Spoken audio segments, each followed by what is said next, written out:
ulama di sana, kemudian sambung pula iaitulah di Universiti Al-Azhar Mesir. Kira masa dia mengaji dan tempat dia mengaji itu memang merupakan iaitulah maknanya tempat yang hebat.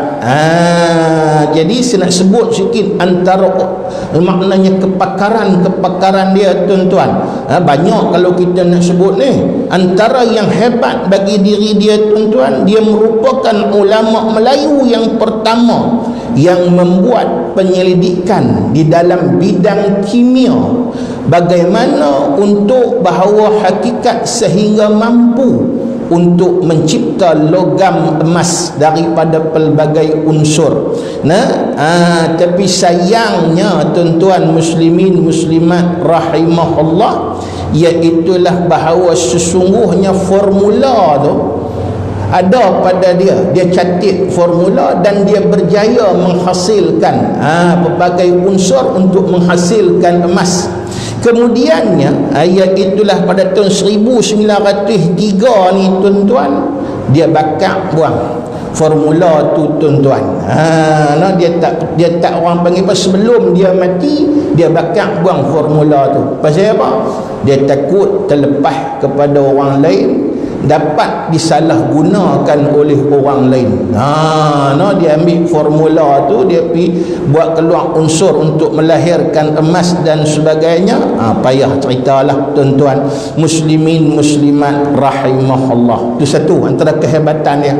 Kehebatan yang kedua, dia juga merupakan antara ulama Melayu iaitulah yang belajar bidang perubatan dan kemudian iaitulah mampu untuk berobat orang, dan gurunya yang paling utama iaitulah seorang tabib yang terkenal, Syekh Abdul Rahim Al-Kabuli yang berasal daripada Afghanistan, dan dia juga merupakan ketua kepada panel pentasahih kitab-kitab Melayu iaitulah di Mesir, antaranya kitab Hidayatus Salikin Syekh Samad Palembang, begitu juga kitab Sabilal Muhtadin Syekh Muhammad Arsyad Banjang, dan juga iaitulah di maktabah di Turki. Dan kalau kita nak sebut anak murid dia cukup banyak tuan-tuan, kerana iaitulah bahawa hakikat dia merupakan seorang ulama yang memimpin orang-orang Melayu untuk bangkit menentang penjajahan di bumi Melayu. Masa itu Mekah menjadi pusat kegiatan iaitulah menyedarkan masyarakat Melayu, sebab kebanyakan dunia Melayu Nusantara waktu itu terbabit dengan penjajahan, sama ada Portugis, Belanda dan juga Inggeris. Maka iaitulah kesedaran untuk bangkit menentang penjajah ini banyak datang daripada siapa? Iaitulah maknanya ulama-ulama hebat, antaranya Syekh Wan Ahmad bin Muhammad Zin Al-Fattani. Nak cerita anak murid dia banyak, tapi cukup saya sebut bagaimana dia mengenal iaitulah potensi anak-anak murid dia. Antaranya cara dia mengenai tuan-tuan, dia mengajak anak murid dia, kemudian dia tengok kawan ni sesuai bidang apa, kawan ni sesuai bidang apa, mengaji sama, tapi dia latih itu untuk jadi orang yang macam mana. Antaranya di bumi Kelantan, dua anak murid dia yang terkenal, seorang bernama dan gelaran Datuk Perdana Menteri Kelantan, pasal dia atih jadi orang panggil apa, pemimpin. Pasal dia nampak kawan ni berpotensi untuk menjadi pemimpin.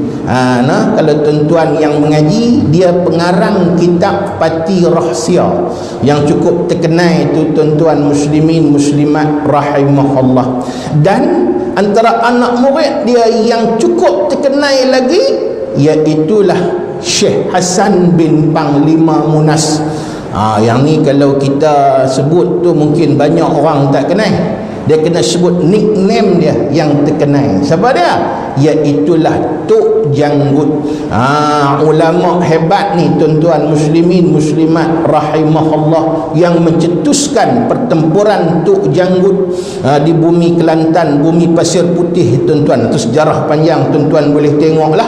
Nah, bagaimana dia tengok Syekh Hasan ni, iaitulah dia mempunyai jiwa pejuang, jiwa mujahid, maka iaitulah dia latih sungguh-sungguh sehingga dia mampu untuk bangkit berjihad di bumi Kelantan, tuan-tuan muslimin muslimat rahimahullah.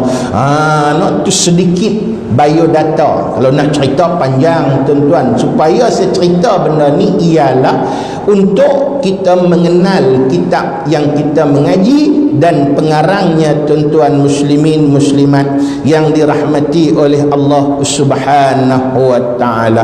Jadi kitab kita ni kitab yang cukup lama. Jadi maknanya dia boleh bertahan begitu lama, itu tanda keberkatan daripada Allah. Berapa umur kitab ni tuan-tuan? Kita nak tengok macam mana boleh tahan sampai lama, dan iaitulah berapa lama dah usia kitab ni. Okey, sempat saya tengok dan buat kajian, iaitulah selesai ditulis kitab ini. Maknanya Tok Guru kita menyebut dia tulis kitab ni selesai, iaitulah pada 14 Rabiul Akhir 1304 Hijrah, bersamaan 9 Januari 1887 Hijrah. Kira tengoklah, kalau kata tahun Hijrah 1304 lah 1441. Berapa dah tu? Saya kalau tak salah saya lah, lebih kurang 1300, kan, lebih kurang 130 tahun lebih dah kitab ni tuan-tuan muslimin muslimat rahimahullah. Inilah dia kitab yang bernama Bisyaratul Amilin.